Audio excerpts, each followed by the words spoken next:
Alors du coup, ça, je suis à 8%. Ben, c'est bon, je suis bien là. Lui, j'ai 27% et je me suis dit... Ah oui, il faut que j'aille à 30%. Salut tout le monde, c'est le Captain et bienvenue dans cette nouvelle vidéo. Aujourd'hui, je vais t'expliquer comment j'organise mes allocations globales pour 2021. Mais avant ça, jingle.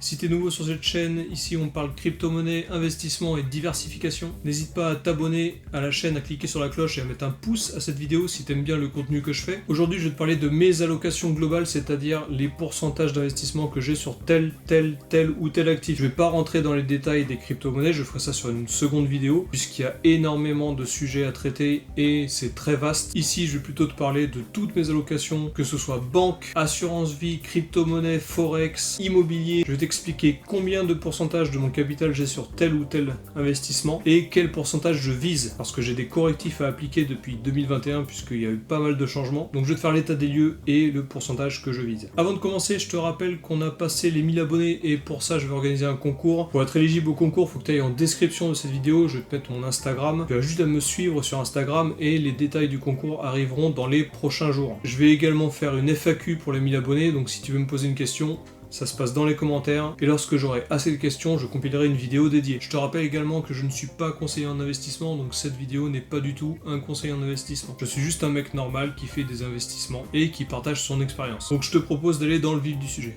Alors la première chose dont je voulais te parler, c'est le cash. Le cash, c'est l'argent que tu gardes en physique. Je garde du cash en physique. Alors pas parce que je suis complètement parano, mais c'est surtout pour pallier à des urgences. En cas de coup dur, pour réparer la voiture, pour payer une urgence, pour faire les courses en vacances, etc. etc. Bon, c'est de l'argent qui ne travaille pas, je le conçois. Je pense d'ailleurs faire partie d'une minorité qui agit de la sorte. Mais voilà, moi j'aime bien avoir de l'argent liquide en cas de problème, en cas d'imprévu. Comme ça me permet sur le très court terme de sortir de l'argent assez rapidement. J'ai actuellement 7% de mon capital investissement en liquide. Je pense que c'est un peu trop et ma target serait plutôt de baisser à 5%.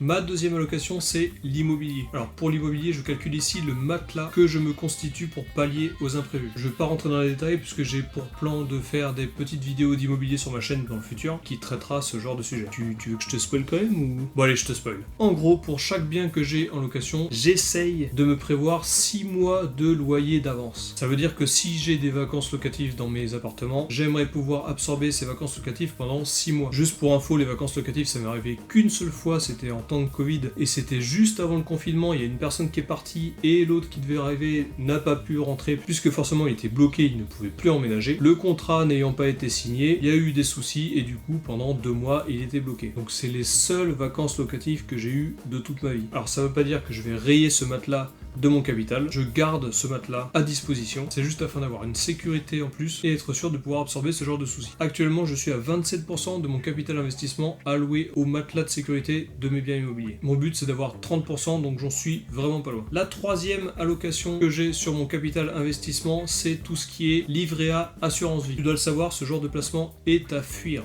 Ça ne sert à rien d'avoir de l'argent en assurance vie ou en livret A. Ça ne fait pas du tout rapporter d'argent. Je me sers de ces livrets uniquement pour les projets court terme, pour préparer des vacances, préparer des travaux, des choses que je prévois, contrairement à ce que j'ai en cash, et qui sont pour le court moyen terme. Pour tout ce qui est épargne, passez votre chemin, ce n'est pas du tout rentable. J'ai actuellement 5% en livret A assurance vie et je veux rester à 5%, ça suffit largement, ça dépend des projets que j'ai. Ça peut tomber à 0, comme passer à peut-être 7 ou 8, mais en moyenne, ça reste à 5%. Quatrième allocation, c'est le forex et le marché des actions. Alors j'avoue, c'est ma faiblesse, il faut que je pallie à ce problème et que je me renseigne beaucoup plus sur le forex et le marché des actions. J'ai actuellement juste 6% de mon capital investissement dans ce type d'actifs. Il faudrait vraiment que je me forme afin de pouvoir augmenter cette allocation. J'aimerais monter cette allocation à 15% dans un premier temps pour peut-être encore augmenter dans le futur. Mais pour 2021, voilà, 15%, je pense que ce sera sympa. Cinquième allocation, les crypto-monnaies. Alors comme je t'ai dit en début de vidéo, je vais pas rentrer dans tous les détails puisqu'il y a les masternodes, le staking, les holds, le long terme. Je ferai une vidéo dédiée qui expliquera mon allocation interne aux cryptos. En tout cas, la crypto-monnaie, c'est le deuxième gros pilier après l'immobilier de mes investissements. En ce moment, il y a le bull run. La crypto, ça me parle. Je comprends très bien comment ça fonctionne. Le fondamental, c'est très clair. Quand je lis un white paper, je comprends tout. Contrairement à tout ce qu'il y a en bourse ou en forex, c'est clairement plus limpide pour moi. Et je trouve vraiment que la technologie blockchain est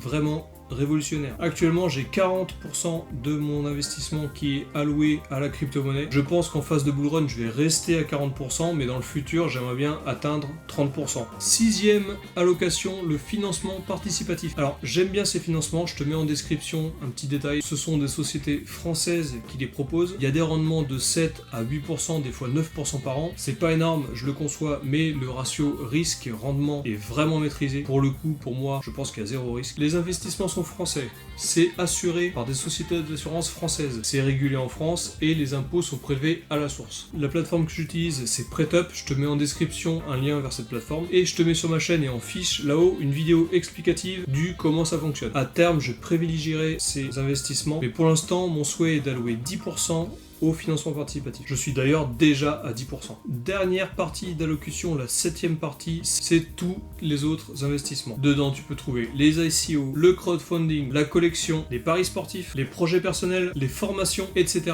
etc.